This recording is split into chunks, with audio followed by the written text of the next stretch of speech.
اعوذ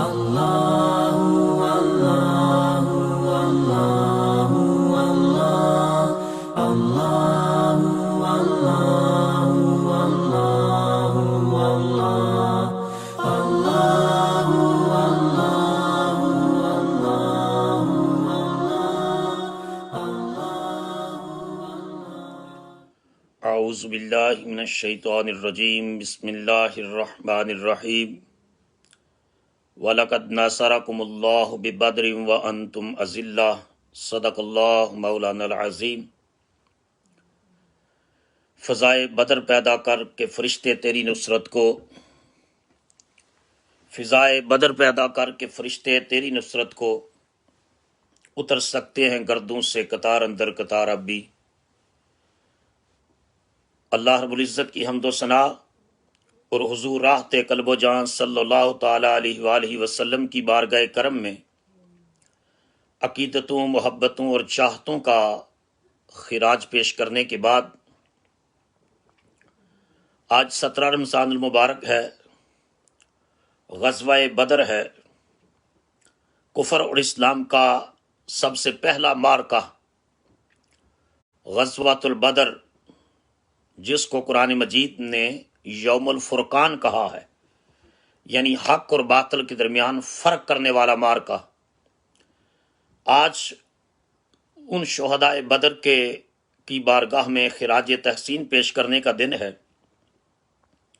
کہ جنہوں نے اپنے خون سے اسلام کے درخت کی ایسی آبیاری کی کہ 1500 سال سے جو گلشن اسلام شاداب ہے اور بہار آفری ہے، تو اس کی وجہ یہ ہے کہ بدر کے مقام پر مصطفیٰ کریم صلی اللہ تعالی علیہ وآلہ وسلم کے غلاموں نے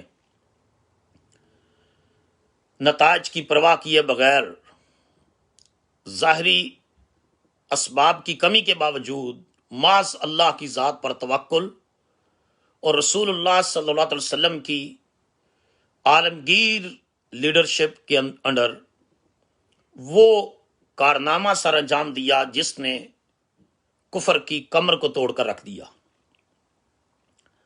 واقعہ غزوہ بدر کے اسباب کیا ہیں وہ میں آپ کی خدمت میں پہلے عرض کر دوں کہ حضور علیہ الصلوۃ والسلام نے اعلان نبوت کے بعد 13 سال مکہ مکرمہ میں گزارے۔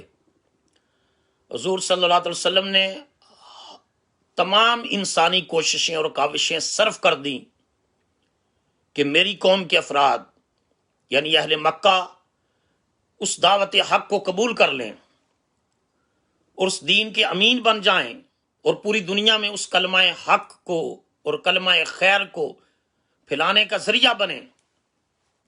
لیکن اللہ پاک نے یہ اصول دے دیا کہ ہدایت میرے ہاتھ میں ہے، میں جس کو چاہتا ہوں عطا کرتا ہوں۔ نبی کریم صلی اللہ تعالی علیہ وآلہ وسلم نے صرف دعاؤں سے اور صرف معجزات سے کام نہیں چلایا، ہیومن بیسس کے اوپر رسول اللہ صلی اللہ علیہ وسلم نے سٹرگل کی ہے۔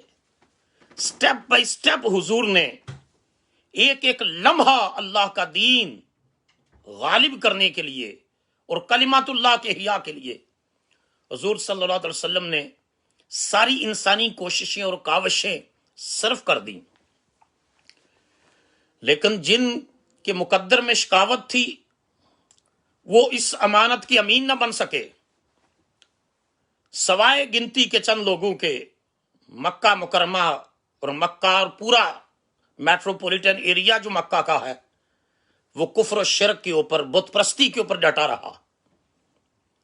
حضور صلی اللہ علیہ وسلم نے طائف بھی جا کر لوگوں کو دعوت حق دی، لیکن طائف کے لوگوں کے بھی نصیب اس وقت نہیں جاگے، بلکہ الٹا انہوں نے حضور صلی اللہ علیہ وسلم پر جو ہے وہ حضور کی دعوت کو ٹھکرایا ہی نہیں ہے، حضور پر حملہ کیا ہے، حضور کے مبارک قدمین زخمی ہوئے ہیں، حضور کے مقدس قدمین سے خون بہا ہے، اور جبرائیل آ کر کہتا ہے کہ یا رسول اللہ یہ ملک الجبال ہے، پہاڑوں کا فرشتہ، یہ اجازت طلب کرتا ہے کہ اجازت دیں تو میں طائف کی اس بستی کو دو پہاڑیوں کے درمیان پیس کر رکھ دوں۔ حضور صلی اللہ علیہ وسلم کے دل میں انسانیت کی خیر خواہی کس قدر تھی، وہ محسن انسانیت کی ذات تھی۔ حضور نے ارشاد فرمایا کہ نہیں، میں دعا کرتا ہوں اللہ طائف والوں کی نسل میں میرے دین کے خادم پیدا فرمائے گا۔ محسن انسانیت نے، خیر خواہ انسانیت نے ان کے لیے ہدایت کی دعا مانگی۔ الغرض مسلمان ہجرت کر کے مکہ مکرمہ سے مدینہ طیبہ آ گئے، لیکن کفار و مشرکین مکہ کی سازشوں، ریشہ دوانیوں میں ذرا بھی فرق نہیں آیا۔ جو مسلمان مکہ میں مکان چھوڑا ہے، ان مکانوں پر قبضہ کر لیا، ان زمینوں پر قبضہ کر لیا۔ الغرض دونس، داندلی، جبر، تشدد، وائلنس، اس کا ہر حربہ اہل مکہ نے آزمایا کہ اس دعوت حق کو روک دیں، لیکن وہ شمع کیا بجھے جسے روشن خدا کرے۔ هو الذی ارسل رسولہ بالہدی ودین الحق، اللہ نے اپنے رسول کو دین حق کے ساتھ مبعوث فرمایا، لیظہرہ علی الدین کلہ، تاکہ اس دین حق کو دنیا کے سارے ادیان باطلہ پر رسول غالب کر دے۔ وَلَوْ كَرِهَ الْكَافِرُونَ، اگرچہ کافر اس کو ناپسند کریں، وَلَوْ كَرِهَ الْمُشْرِكُونَ، اگرچہ مشرک اس کو ناپسند کریں۔ تو غزوہ بدر کے اسباب میں سے ایک سبب یہ ہے کہ مسلمانوں کے مکہ مکرمہ سے مدینہ طیبہ ہجرت فرمانے کے باوجود کفار کی سازشوں، ریشہ دوانیوں، ظلم و تشدد میں فرق نہیں آیا۔ مسلمانوں کے قافلوں کو لوٹ لیتے، کوئی مسلمان مسافر ملتا تو اس پر تشدد کرتے، جو مسلمان مکہ میں رہ گئے انہیں طرح طرح کی اذیتیں دیتے۔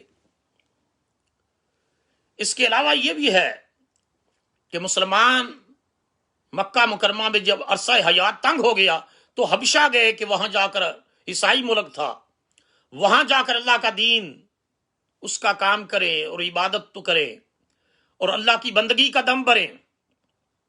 اور پھر حضور علیہ الصلوۃ والسلام کی قیادت میں مدینہ طیبہ کی طرف ہجرت کی۔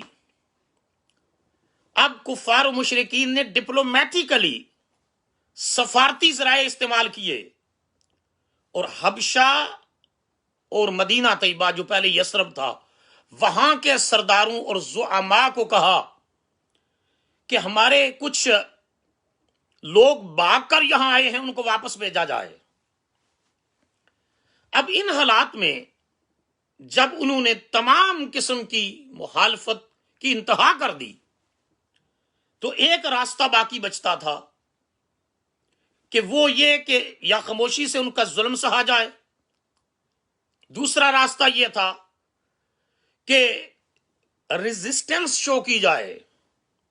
مکہ مکرمہ میں تو صحابہ کرام کہتے ہیں کہ ہمارے ہاتھ بندھے ہوئے تھے، اگر کوئی ظلم کرتا اجازت نہیں تھی، ری ایکٹ کرنے کی اجازت نہیں تھی، ریزسٹنس کرنے کی اجازت نہیں تھی ہمیں اجازت، حتیٰ کہ حضرت سید الشہداء حضرت امیر حمزہ اسد اللہ و رسول ہی، اللہ اور اس کے رسول کا شعر، وہ کئی بار کہتے یا رسول اللہ کی بارگاہ میں عرض کریں کہ ہم پر ظلم کی انتہا ہو گئی ہے، ہم پر ظلم کی انتہا ہو گئی ہے،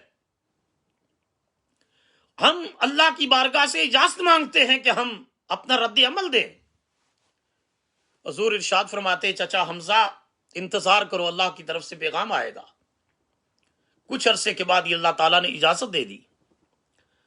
اب اس میں رسول اللہ صلی اللہ علیہ وسلم جو ایک داعی بھی ہیں، مبلغ بھی ہیں، معلم بھی ہیں، مدبر بھی ہیں، حضور اپنے عہد کے سب سے انسانی نفسیات کے ماہر بھی ہیں، حضور سپہ سالار بھی ہیں، حضور ساری کائنات میں ہدایت کے پیغمبر بھی ہیں۔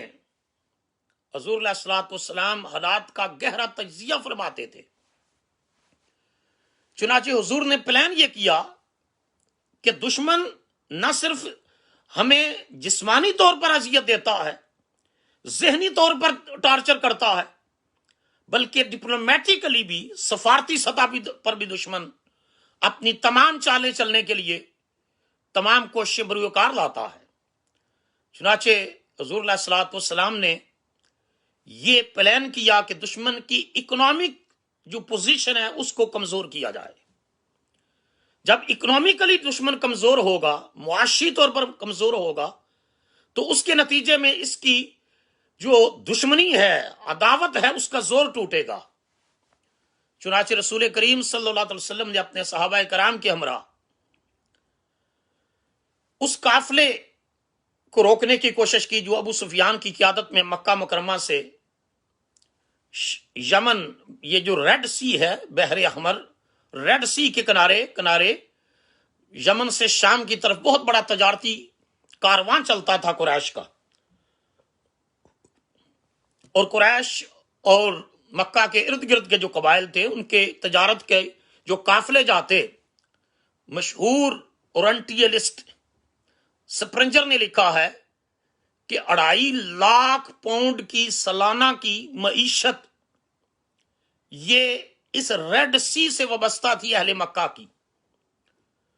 ابو سفیان کی قیادت میں ایک تجارتی قافلہ جو ہے وہ ایک کارواں مکہ سے شام کی طرف گیا ہے، جس میں اپروکسیمیٹلی سپرنجر لکھتا ہے کہ 50,000 پاؤنڈ ان کا سامان تجارت تھا۔ حضور علیہ الصلوۃ والسلام نے ان کا راستہ روکنا چاہا کہ معاشی طور پر دشمن کو کمزور کر کے ہم اس کی عداوت اور دشمنی اور اس کے ظلم و ستم کے سامنے رکاوٹ کھڑی کر سکتے ہیں۔ حضور علیہ الصلوۃ والسلام مدینہ طیبہ سے نکلے تو کوئی جنگ کی تیاری نہیں تھی، اسی وجہ سے ارشاد فرمایا کہ جن کی سواریاں تیار ہیں وہ چلیں، اور جن کی چراگاہ میں ہیں وہ ان کو وہیں رہنے دے۔ 313 یا 315 صحابہ کے ساتھ حضور نکلے ہیں۔ نبی کریم علیہ الصلوۃ والسلام جب اس قافلے کو کا راستہ روکنے کے لیے نکلے ہیں، ابو سفیان نے بھی مختلف طریقوں سے جاسوس بھیجے ہوئے تھے، اس کو بھی پتا چل گیا کہ محمد صلی اللہ علیہ وسلم اور ان کے ساتھی جو ہے وہ میرا راستہ روک سکتے ہیں۔ چنانچہ ابو سفیان نے جو ہے وہ زمزم بن عمر الغفاری نامی بنو غفار کے ایک شخص کو مکہ مکرمہ بھیجا کہ جا کر اہل مکہ کو کہو کہ ہمارا قافلہ لٹ گیا ہے، ہمارا سامان تجارت محمد صلی اللہ علیہ وسلم اور ان کے ساتھیوں نے لوٹ لیا ہے، اب پورا سال بھوک سے مرو گے، وگرنہ میری مدد کے لیے پہنچو۔ وہ زمزم بنو غفار کا جو شخص ہے وہ تیز رفتار اونٹنی پر آیا مکہ مکرمہ، اور اس نے آ کر کے زمانہ جاہلیت کے دستور کے مطابق اونٹنی کی جو ہے وہ ناک کاٹی، اپنی قمیض پھاڑی، اور مکہ کی گلیوں میں کہتا تھا الغوث الغوث الغوث، میری مدد کو پہنچو۔ مکہ کے سردار کٹھے ہوئے، معاملے کا جائزہ لیا۔ الغرض ابو جہل سرغنہ تھا کفار و مشرکین کا، اس نے کہا ہم جنگ کی تیاری کریں گے۔ ان نے تمام مکہ مکرمہ میں ڈنڈورا پیٹا کہ اگر چاہتے ہو کہ سال بھر بھوکے نہ مرو تو اپنے قافلے کو بچانے کے لیے نکلو۔ تو چونکہ آلموسٹ مکہ مکرمہ کی جو فیملیز تھی ان میں سے ہر کسی کا اس میں شیئر تھا اس تجارتی قافلے میں، چنانچہ انہوں نے جو ہے وہ جنگ کی تیاریاں کرنی شروع کر دی۔ اب اس کی تفصیل کا وقت نہیں ہے۔ ابو سفیان نے کو جب پتا چلا تو ابو سفیان راستہ بدل کر اس نے روٹ چینج کر لیا۔ ادھر رسول اللہ صلی اللہ علیہ وسلم کو بھی اطلاع مل گئی کہ ابو سفیان راستہ بدل گیا ہے، لیکن حضور علیہ الصلوۃ والسلام نتائج کا انتظار کیے بغیر کہ آگے کیا ہوتا ہے واپس نہیں جانا چاہتے تھے۔ ادھر کفار و مشرکین کو بھی پتا چل گیا کہ ابو سفیان نے روٹ چینج کر لیا ہے اور وہ راستہ بدل کر دوسرے راستے سے مکہ کی طرف آ رہا ہے۔ اکثر کفار و مشرکین کی رائے یہ تھی کہ چونکہ ہمارا تجارتی قافلہ تو بچ گیا، اب ہمیں واپس جانا چاہیے، لیکن اس امت کے فرعون ابو جہل نے کہا کہ نہیں، آج ہم محمد صلی اللہ علیہ وسلم اور ان کے ساتھیوں پر اٹیک کریں گے اور ان کو بتائیں گے کہ کس طریقے سے جو ہے ہم اپنی قوت کا اظہار کر سکتے ہیں۔ نبی کریم علیہ الصلوۃ والسلام کو بھی اپنے ذرائع کے ذریعے اطلاع مل گئی کہ قافلہ نکل گیا، لیکن ایک بہت بڑا لشکر جرار یعنی حضور اپنے صحابہ کے ساتھ 313 یا 315 کی روایات میں تشریف لائے تھے، اور جن میں صرف ایک گھوڑا، ساز و سامان بھی زیادہ نہیں ہے، نہتے ہیں، اور ادھر لشکر دشمن کا جو ہے وہ 1000 کے قریب ہے، 3 گنا زیادہ دشمن۔ حضور کو بھی پتا چلا کہ قافلہ نکل گیا ہے، لیکن ابو جہل کی قیادت میں اور عتبہ اور شیبہ کے ساتھ مل کر کے وہ قافلہ بچ کے نکل گیا، لیکن یہ لشکر جرار آ رہا ہے۔ چنانچہ حضور صلی اللہ علیہ وسلم نے اپنے صحابہ کرام کے ساتھ جو ہے وہ مشاورت کی کہ اگر ہم ان حالات میں واپس جاتے ہیں، ایک تو کفار کے حوصلے بڑھیں گے، مشرکین اور زیادہ شدت کے ساتھ مسلمانوں پر اٹیک کریں گے، اور دوسری وجہ یہ ہے کہ مدینہ کے یہود مسلمانوں کا جینا حرام کر دیں گے کہ یہ تم اس قافلے کا نام سن کر واپس آ گئے ہو، جبکہ کائنات میں رسول اللہ سے زیادہ کوئی جرأت مند انسان نہیں آیا، حضور سے زیادہ کوئی بریو سپہ سالار، کمانڈر، جرنیل اس دھرتی پر، اس عرضی کائناتی عرضی پر نہیں آیا جتنے جرأت مند، استقلال کے مالک اور اللہ پر توکل کرنے والے محمد مصطفیٰ تھے صلی اللہ تعالی علیہ وآلہ وسلم۔ لیکن حضور کا معمول مبارک یہ تھا کہ حضور صحابہ سے مشورہ کرتے۔ اللہ پاک نے قرآن مجید میں بھی ارشاد فرمایا ہے وَشَاوِرْهُمْ فِي الْأَمْرِ، میرے محبوب ان کو اپنے مشورے میں شامل کیا کرے۔ حضور صلی اللہ علیہ وسلم نے صحابہ کرام سے مشورہ کیا، حضرت صدیق اکبر نے اپنی رائے کا اظہار کیا، سیدنا فاروق اعظم رضی اللہ تعالیٰ نے اپنی غلامی، جانثاری اور فدائیت کا مظاہرہ کرتے ہوئے عرض کی یا رسول اللہ، جو حضور فیصلہ فرمائیں سر تسلیم خم ہے، ہم اس فیصلے کے مطابق عمل کریں گے۔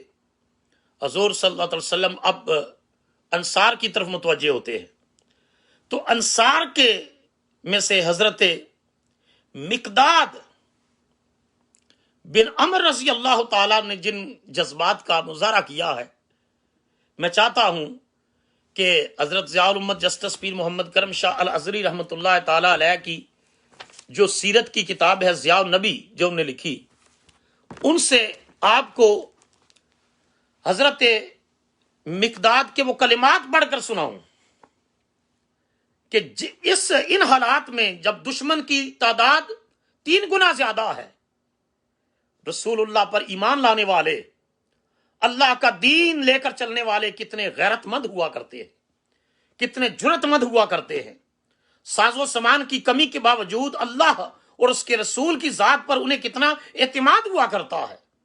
حضرت مقداد نے عرض کی یا رسول اللہ امدہ لما اراک اللہ ونحن معک، یا رسول اللہ جدھر کا ارادہ ہے آپ چلیے، ونحن معک، ہم آپ کے ساتھ ہوں گے، واللہ لا نقول کما قال بنو اسرائیل لموسیٰ علیہ السلام، انہوں نے کہا خدا کی قسم ہم موسیٰ کی قوم نہیں ہیں، ہم غلامان محمد ہیں صلی اللہ علیہ وسلم۔